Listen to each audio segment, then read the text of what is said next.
নমস্কার বন্ধুরা, বঙ্গনারীর ঘরকন্নার আরেকটি নতুন ব্লগে আপনাদের স্বাগত। আজ হচ্ছে বাঙালির নববর্ষের একটি সকাল।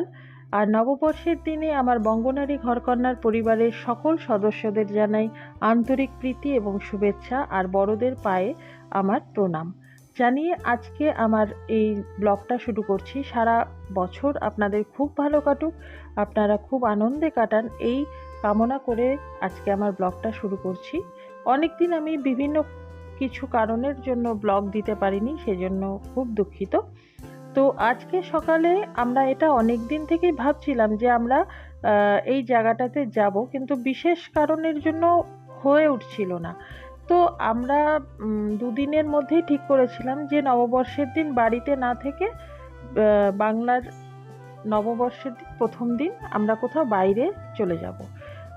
যেরকম ভাবনা সেরকম কাজ, বাড়ির সবাই মিলে সকাল সকাল হই হই করে বেরিয়ে পড়লাম আমাদের গন্তব্যস্থলের উদ্দেশ্যে। নর্থ বেঙ্গল মানেই হচ্ছে দুটো ভ্রমণ স্থান, হয় পাহাড় না হলে জঙ্গল। তো জঙ্গলটা আমার খুব একটা পছন্দের জায়গা নয়, কারণ হচ্ছে যে কোনো সময় বাইসন, যে কোনো সময় হাতি বেরোতে পারে, একটা রিস্ক ফ্যাক্টর থেকেই যায়। সেই কারণেই আমরা পাহাড়টাকে বেছে নিলাম। আর পাহাড়ে যাওয়ার জন্য উপযুক্ত একটি আবহাওয়ার মধ্য দিয়ে কিন্তু আমরা যাচ্ছি।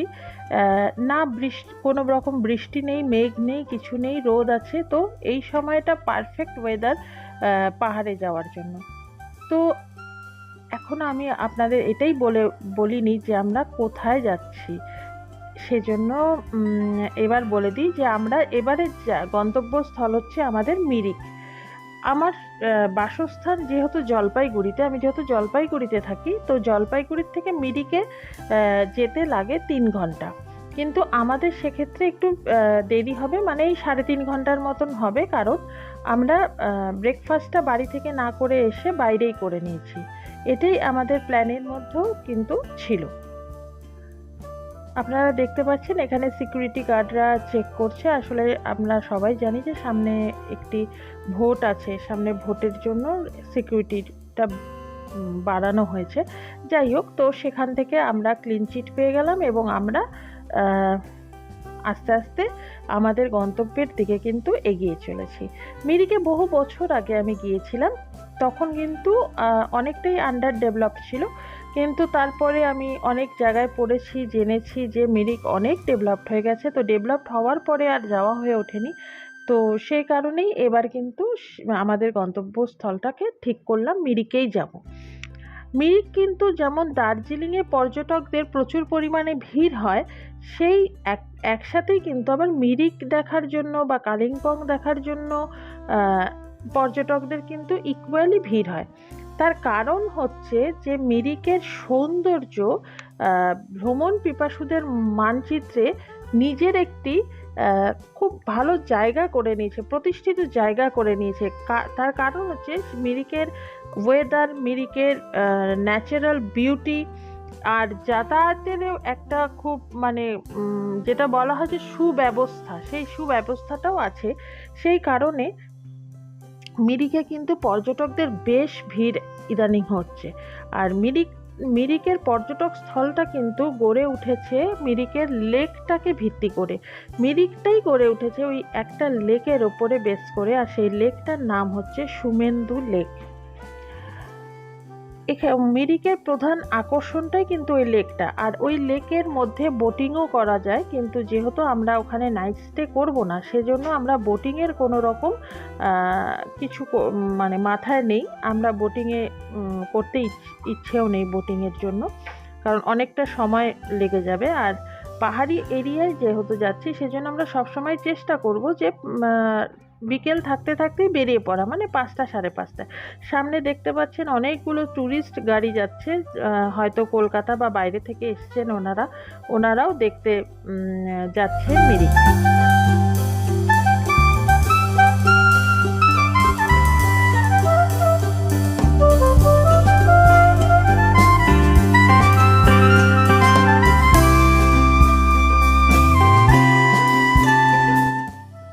মিরিকের পাশে আশেপাশে এই যে গ্রাম, ছোট ছোট চা বাগান আর এই যে ছোট ছোট দোকানগুলো দেখছেন, এখানেই কিন্তু ওরা প্রাথমিকভাবে যে বেচা কেনার ব্যাপারটা থাকে, জিনিসপত্র কেনা বেচার ব্যাপারটা থাকে, ওরা কিন্তু নেমে এখানেই করে।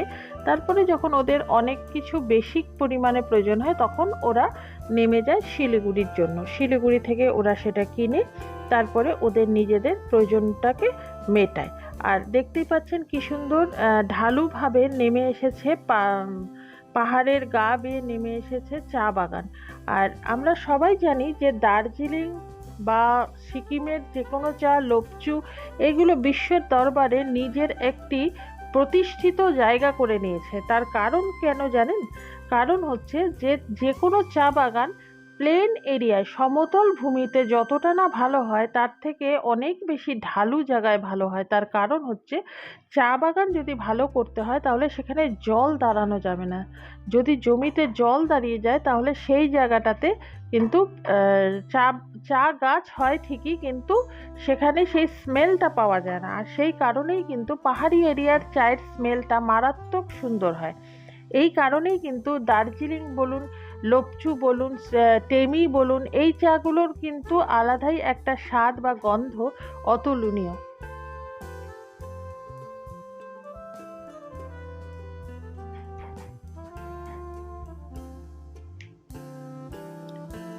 আমরা আস্তে আস্তে পাহাড়ের গা দিয়ে উঠে চলেছি আমাদের গন্তব্যের দিকে। আপনারা দেখতেই পাচ্ছেন পাহাড়গুলো কত কাছের থেকে দেখা যাচ্ছে, কিন্তু দেখুন একটা জিনিস লক্ষ্য করে যে এখনও কিন্তু পাহাড়টা পরিষ্কার করে দেখা যাচ্ছে না। তার কারণ এখানে প্রচুর পরিমাণে কুয়াশা হয়ে রয়েছে, যেটা কিন্তু সমতলে এক ফোঁটাও কুয়াশা নেই। বেশ গরম ছিল, কিন্তু এখানে যত উঠছি উপরের দিকে ততই গরমটা চলে গিয়ে ঠান্ডা অনুভূতিটা বেশি হচ্ছে। অপূর্ব একটি প্রাকৃতিক সৌন্দর্যের মধ্য দিয়ে আমাদের গাড়িটি ছুটে চলেছে আমাদের গন্তব্যের উদ্দেশ্যে। আর বড্ড ভালো লাগা কাজ করছে, যত ওপরে উঠছি তত।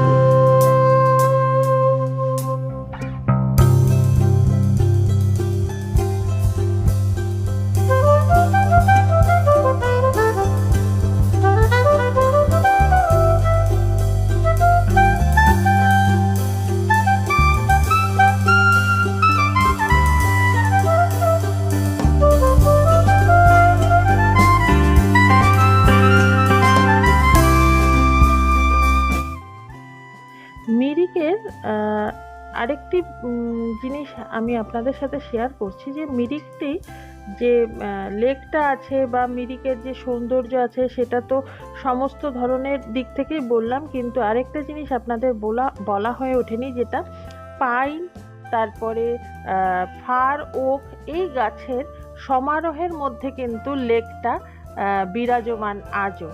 আর এই সৌন্দর্যটা কিন্তু একটু আলাদাই মনে হয়। আর মিরিকের যাওয়ার পরে আপনাদেরকে সেটা আমি আরো ভালো করে দেখাবো।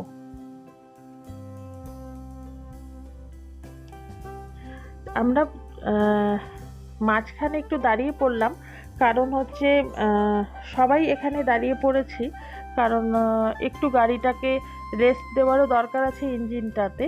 তো সেই জন্য মিরিকে এসেছি, মোমো খাবো না তাও কি আবার হয়? আর তার সাথে দেখুন এত সুন্দর একটা প্রাকৃতিক সৌন্দর্যের মাঝে বসে এক প্লেট মোমো আর তার সাথে এক কাপ দার্জিলিং চা, কি অপূর্ব একটা কম্বিনেশন বলুন। আর বাঙালি মানেই হচ্ছে ভ্রমণ পিপাসু আর ভোজন বিলাসী, সেটার কিন্তু অন্যথা কোনো জায়গায় হবে না। আমি আপনাদের দেখাচ্ছি, দেখুন এই যে কি অপূর্ব লাগছে। ওই রাস্তাটা দিয়েই কিন্তু আমরা এতটা উঠে এসেছি, কিন্তু দেখুন দেখে ঠিক মনে হচ্ছে যে কোনো পটে আঁকা চিত্রের মতো লাগছে। রাস্তাটা এঁকে বেঁকে চলে এসেছে এতটা দূর, আর অপূর্ব ন্যাচারাল বিউটি। যতই আমরা যাই বলি না কেন, প্রাকৃতিক সৌন্দর্যের কাছে আর্টিফিশিয়াল সৌন্দর্য কিন্তু কখনোই স্থান পায় না, তাই না বলুন? এই ভিউ পয়েন্টটাতে দাঁড়িয়ে কিন্তু আপনারা স্বাচ্ছন্দ্যে এখানে আপনাদের ছবিও তুলতে পারেন, বা এখানে খুব সুন্দরভাবে আপনারা এই জায়গাটাকে মনের মণিকোঠায় ভরে নিতে পারেন। আর যেটা বলছিলাম, এই জায়গাটাতে সব গাড়ি এসে দাঁড়ায়, তার কারণ হচ্ছে যে আমি যেটা জানতে পারলাম সেটাই আপনাদের সাথে শেয়ার করছি যে অনেকটা পাহাড়ি এরিয়াতে যখন ঘুরে ঘুরে তো আসতে হয়, পাহাড়ি এরিয়া তো অনেক হাই হয়, তো সেখানে যেতে যেতে কি হয়, গাড়ির যে ইঞ্জিনটা হয় সেটাও একটু রেস্ট দেওয়ার প্রয়োজন হয়, কারণ ইঞ্জিনটা গরম হয়ে যায়। তো সেই ক্ষেত্রে কি হয়, যত আপে ওঠা যায় তত স্পিডটা কমে যেতে থাকে। তো সেই কারণে যখন ইঞ্জিনটা একটু ঠান্ডা হয়ে যায় তখন আবার যখন চালু হয় তখন কিন্তু স্পিডটা একই রকম থাকে। তো সেই কারণেই এখানে সবাই একটু গাড়িটাকে দাঁড় করিয়ে রেখেছে, আর সমস্ত পর্যটকরাই কিন্তু এখানে নেমে কেউ সবাই কিছু না কিছু খাওয়া দাওয়া করছে। আর এই জায়গাটা দেখুন, অদ্ভুত একটা সুন্দর জায়গা। ওই নেপালি বেস্ট এরিয়া, যেহেতু ওনাদেরই বোধহয় কোনো সাংস্কৃতিক ব্যক্তি যাকে এখানে মূর্তি হিসাবে প্রতিষ্ঠিত করা হয়েছে। আর যিনি এই জায়গাটা তৈরি করেছেন বা যিনি এই রেলিংটা তৈরি করেছেন তিনি অবশ্যই সাংস্কৃতিক মনস্ক মানুষ হবেন, কারণ তাছাড়া এখানে এত সুন্দরভাবে এই চিন্তাভাবনা আসতে পারে না যে একটি রেলিং সেটাকে আমি তৈরি করব একটা পিয়ানোর আদলে, এটা অসম্ভব। তো আমার তো দেখে তাই মনে হলো।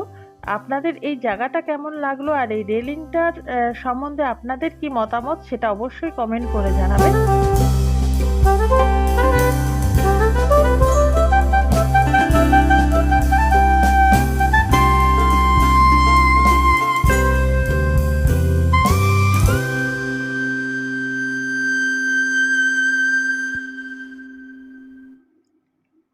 এই জায়গাটা আমার এতটাই সুন্দর লাগছে যে আপনাদের কি আর বলবো, অপূর্ব লাগছে আমার এই জায়গাটা দেখতে। আর একটু আপনাদের দেখাই, এই জায়গাটাতে উঠেও কিন্তু আপনারা, এটা একটা ভিউ পয়েন্ট, এই জায়গাটার থেকেও কিন্তু আপনারা মিরিকের সৌন্দর্য দেখতে পারেন। কিন্তু মেন যেই জায়গাটাতে আমরা যাব সেটা কিন্তু এখনও বেশ কিছুটা দূরে আছে। আর পাহাড়ি এরিয়াতে যখন দেখবেন আপনি 10 কিলোমিটার বাকি বা 8 কিলোমিটার বাকি, সমতলে সেটা যতটা কম সময় যাওয়া যায়, পাহাড়ি এরিয়ায় কিন্তু সেটা অনেকটাই সময় নিয়ে নেয়। 10 কিলোমিটার মানে মোটামুটি ধরে নিতে হবে আধা ঘন্টার ওপরে লাগবে সেই জায়গাটাতে পৌঁছতে। আর দেখতেই পাচ্ছেন সারি সারি পাইন গাছ, অপূর্ব এক অনুভূতি, অপূর্ব এক নেচার, দারুণ লাগছে আমার। আপনাদের আমার সাথে মিরিকের সৌন্দর্য কেমন লাগছে সেটা কিন্তু জানাতে একদম ভুলবেন না কমেন্টসের মধ্য দিয়ে।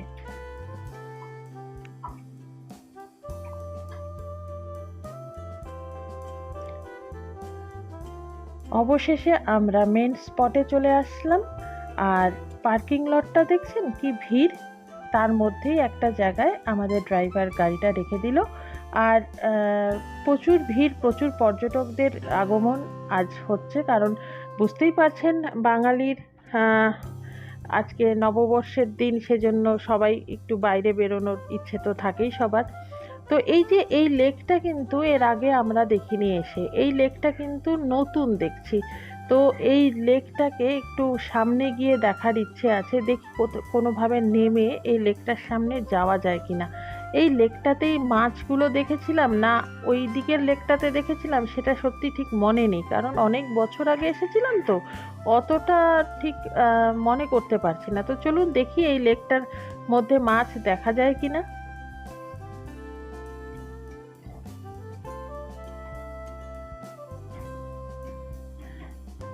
এবার একটা অন্যরকম জিনিস দেখলাম, এই যে দেখতে পাচ্ছেন, জুম করছি আপনারা দেখতে পাচ্ছেন কিনা, এটা কিন্তু একটি কচ্ছপের মাথা।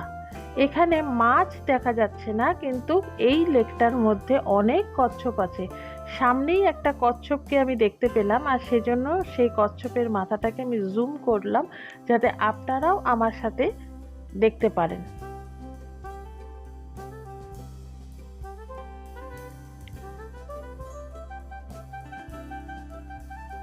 এখানকার যারা লোকাল লোক আছেন ওনারা বললেন যে এটা ছোট লেক, বড় লেকটা আছে ওই দিকে। তো আমরা বড় লেকের দিকে যাব, তার আগে ছোট লেকটাকেই একটুখানি ভালো করে দেখে নিই, এখানে যদি কচ্ছপের পুরো পুরো কচ্ছপটা দেখা যায়, সেজন্য আমরা একটু এখানে ওয়েট করছিলাম। চারদিক দিয়ে লেকটাকে ঘিরে এই যে গাছের সারি, কি অপূর্ব লাগছে দেখতে, দেখুন।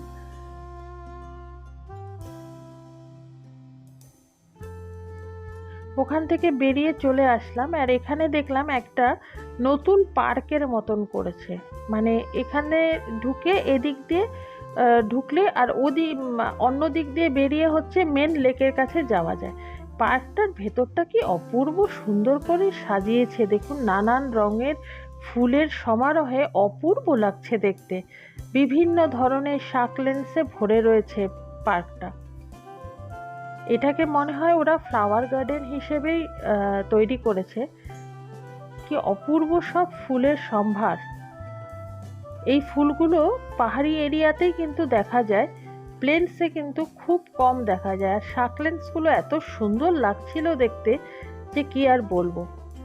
ওই যে দেখুন ওখানে সব বোটিং করছে। তো আমি তো প্রথমেই বললাম যে আমরা বোটিং করব না, সেজন্য আর বোটিংয়ের দিকে যাইনি।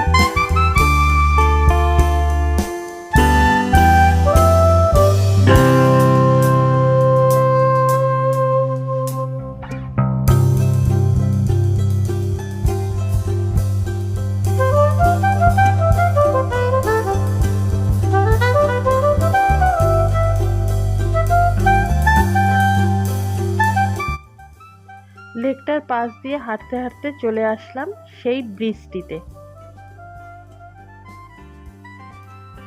এই ব্রিজটিতে দাঁড়িয়ে অদ্ভুত সুন্দর লাগছে লেকটা দেখতে। দুই দিক দিয়ে চারদিক দিয়ে গাছের সারি, তার মাঝখান থেকে বয়ে চলেছে একটি সুন্দর লেক, যার নাম সুমেন্দু। আর আমরা অন্য আরেকটা সাইডে চলে আসলাম লেকের। আর আরেকটা ইনফরমেশন দিয়ে দিই, এখানে কিন্তু ঘোড়া চড়া যায়। তো ঘোড়া চড়তে গেলে ছোট বাচ্চাদের ক্ষেত্রে, বড়দের ক্ষেত্রে রেটটা আপনাদের সাথে একটু শেয়ার করি। আমরা উঠিনি, কিন্তু আপনাদের সাথে শেয়ার করি। সেটা হচ্ছে যে যদি ছোট বাচ্চাও ওঠে তাহলেও সেই ঘোরাতে লাগবে 160 টাকা, 10 মিনিটের জন্য ঘোরাবে। আর বড়দের জন্য সেই একই নিয়ম, 10 মিনিটের জন্য ঘোরাবে 160 টাকা। আর যদি পুরো লেকটাকে কভার করতে হয় তাহলে নেবে 320 টাকা। তো যাই হোক, এটা শোনার পরে আমার বেশ এক্সপেন্সিভ মনে হয়েছে, তো সেই কারণে আর আমি ওইদিকে হাঁটিনি। আমি প্রকৃতির সৌন্দর্যটাকেই উপস্থাপন করার জন্য এগিয়ে চলেছি আরও কিছুটা দূরে।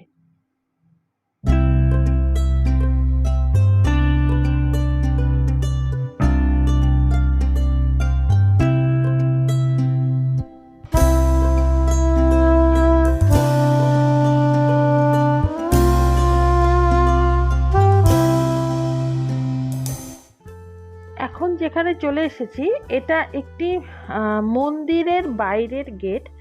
এটা যখন আমি প্রথমে এসেছিলাম তখন কিন্তু এই গেটটা তৈরি হয়েছিল না। এটা কিন্তু একটা জঙ্গলের মধ্য দিয়ে কিছু সিঁড়ি দিয়ে বহু উপরে একটা মন্দির আছে, আর সেটা হচ্ছে শিব মন্দির। মন্দিরটা ভীষণ নাকি জাগ্রত, ওখানে নাকি যা মানত করা যায় সেটাই নাকি ফলে। তো এবার আর আমি অতটা দূরে যাইনি। ওই যে দেখতে পাচ্ছেন দূরে সিঁড়ি, ওরকম সিঁড়ি ছিল, কিন্তু আর কিছুই ছিল না। কিন্তু এটা অনেক সুন্দর করে ওরা তৈরি করেছে, আর বেশ ভালো লাগছে। এখান থেকে মিরিকের বাকি দৃশ্যগুলো খুবই সুন্দর লাগছে। আর ওই যে দূরে দেখছেন সব মেয়েরা ওখানে বসে আছে, আর বিভিন্ন ধরনের নেপালি ড্রেস নিয়ে। এটা কিন্তু এখানে ভাড়া পাওয়া যায়, ভাড়া নিয়ে এখানে পড়তে হয়, আর পড়ে নিয়ে আপনি যতক্ষণ ইচ্ছা ঘুরতে পারেন। আর এখানে চলে আসলাম এখানকার কিছু স্পেশাল গাছ নিয়ে। যেই গাছের দোকানে আসলাম, এখানে বিভিন্ন ধরনের শার্টলেন্স, এখানে অ্যালোভেরা, আর এখানকার পাহাড়ি কিছু ফুলের চারার গাছ এখানে আছে। আর এই যে বড় বড় টবগুলো দেখছেন, এগুলো যদি নিতে হয় তাহলে ওদেরকে 200 টাকা করে দিতে হবে এক একটা টবে। আর এটারই আবার আরেকটা জায়গায় আপনাদের দেখাই। এখানে আবার দেখুন ছোট ছোট টবগুলো আছে, মানে গ্লাসের মধ্যে করে রাখা আছে। এগুলো যদি আপনারা নিতে চান তাহলে এগুলো 30 টাকা করে পড়বে। তো আমার মনে হলো যে ছোট ছোটগুলো নেওয়াই ভালো। তাতে বাইরে থেকে আসা পর্যটকরা যদি ওটা নিয়ে যায় তারপরে বাড়িতে বড় টবে রাখলে সেটা অসুবিধা হবে না। কিন্তু অত বড় একটা টব ক্যারি করাটাও তো একটু প্রবলেমের, তাই না বলুন?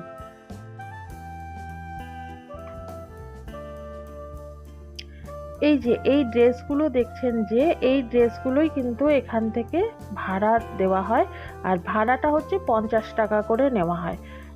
আপনি যতক্ষণই ইচ্ছে এটা পরতে পারেন, আর এটা নেবে ওরা ভাড়া 50 টাকা।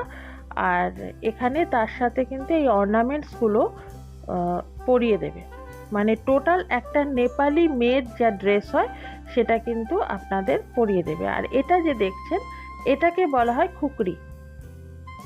তো এটার বিশেষত্ব হচ্ছে, আমাদের বাঙালিদের বিয়ের সময় যেমন ছেলেদের মাথায় টোপরটা পরতেই হয়, সেরকম নেপালি যারা ছেলে আছে তাদের যখন বিয়ে হয় তখন এই খুকরিটা না নিলে তাদের কিন্তু পুরোপুরি ড্রেসটা কমপ্লিট হয় না। তো এই ছিল আমার মিরিক ভ্রমণের দৃশ্য। সেখান থেকে আমাদের মিরিকের পুরো সব কিছু দেখে নিলাম। আদার সাইট সিনগুলো অবশ্যই আমরা যাইনি, তো এটা দেখে নিয়ে তারপরে এখন আমরা কিন্তু রওনা দিয়ে দিলাম মিরিকটাকে ছেড়ে নিচে যাওয়ার জন্য। কারণ আমি আপনাদের প্রথমেই বলেছি যে পাহাড়ি এরিয়াতে গেলে পরে সন্ধ্যার মধ্যেই নেমে আসা উচিত, না হলে পরে কিন্তু অনেক রকমের অসুবিধা হতে পারে। যেমন আমরা যখন মিরিকে আসলাম তখন কিন্তু বেশ রোদ ছিল, কিন্তু যেই আমরা খেতে ঢুকলাম তখনই দেখলাম বৃষ্টি শুরু হয়ে গেল। তো পাহাড়ি এরিয়ায় কখন বৃষ্টি হবে আর কখন রোদ থাকবে আপনিও জানবেন না, আমরাও জানবো না। এই জন্য এইসব জায়গাতে যতটা সম্ভব মানে প্রকৃতির আলো থাকতে থাকতে বেরিয়ে পড়াটাই বুদ্ধিমানের কাজ, না হলে পরে রাত হয়ে গেলে অনেক রকমের অসুবিধায় পড়তে হতে পারে। সেই জন্য যারাই আসবেন তারাই চেষ্টা করবেন, যদি স্টে করেন তাহলে স্টে করতেই পারেন, কারণ এখানে অনেক হোমস্টে আছে। আর যারা ওই ড্রেসগুলো বিক্রি করছিল তাদের কাছেও কিন্তু হোমস্টের নাম্বার আছে, সেখান থেকে আপনারা যে কোনো ভালো হোমস্টেতে থাকতেই পারেন। ওদের কিন্তু যে সার্ভিসটা থাকে সেটা ভীষণ ভালো হয়ে থাকে। তো আমরা আস্তে আস্তে নেমে যাচ্ছি নিচের দিকে, একই রাস্তা দিয়ে একইভাবে চলেছি।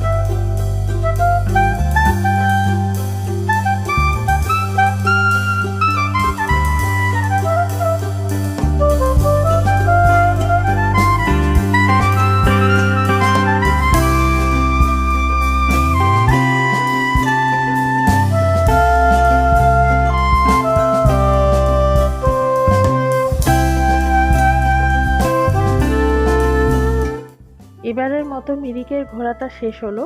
মিরিককে বিদায় জানিয়ে চলেছি নিচের দিকে, নিজের বাসস্থানের দিকে।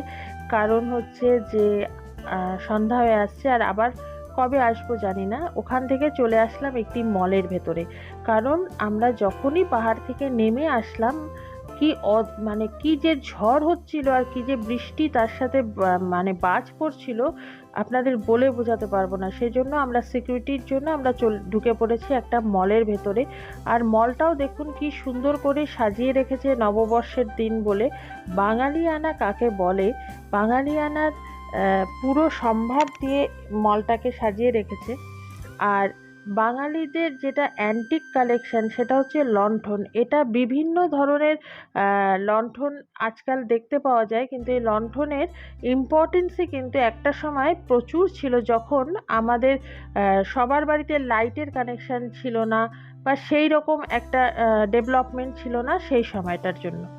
তো আজকে আমি মোটামুটি ব্লগটা এখানেই শেষ করব। তো ব্লগটা আপনাদের কেমন লাগলো, বা মিরিকের সৌন্দর্য আপনাদের কেমন লাগলো, আপনাদের কোনো কিছু যদি আমাকে বলার থাকে সেটাও আপনারা কমেন্টস করে জানাতে পারেন। আর সৌন্দর্য কেমন লাগলো সেটা অবশ্যই জানাবেন।